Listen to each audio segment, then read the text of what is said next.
Postmodernism and critical theory. Here we see the three philosophies: pre-modern, modern, and postmodern.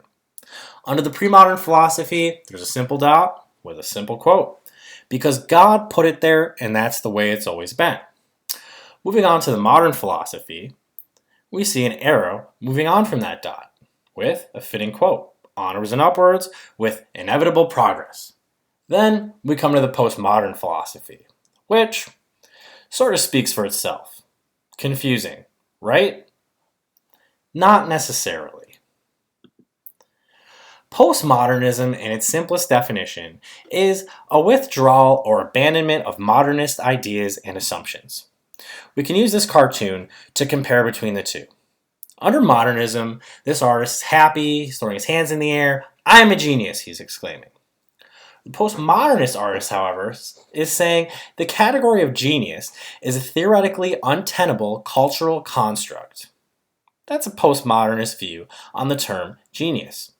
However, for the cartoon's sake, notice that obviously the artist still thinks he's a genius. Critical theory is a reflective assessment or critique of society and culture. This meme looks at race. You can see it says, when you realize that there is no such thing as race, and it's just a social construct that reinforces oppression and discrimination.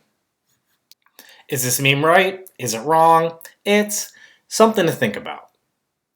When we combine postmodernism and critical theory, we get postmodern critical theory, which emphasizes social problems and or concerns. These could be gun control, narcotics, domestic violence, homeless people, women in politics, social inequality, prostitution, euthanasia, and of course, gangsterism.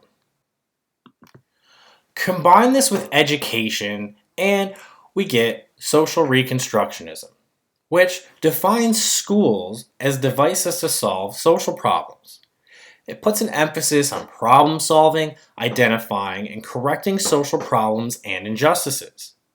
This could be racism, pollution, homelessness, poverty, violence, sexism, ableism, anything we saw on the previous slide, or any concern that you could conjure up. Today, we ask you to take yourself out of this classroom and put yourself in your own classroom. As the teacher, or more appropriately, the social reconstructionist, how might you view the world around you? Let's take children's stories as an example.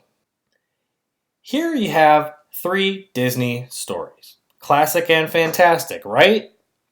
Or are they? Are these appropriate for children?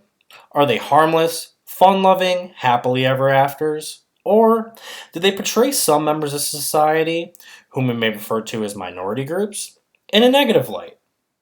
Do these stories promote certain characteristics and constructs as ideal, while depicting others as flawed, undeserving, or undesirable?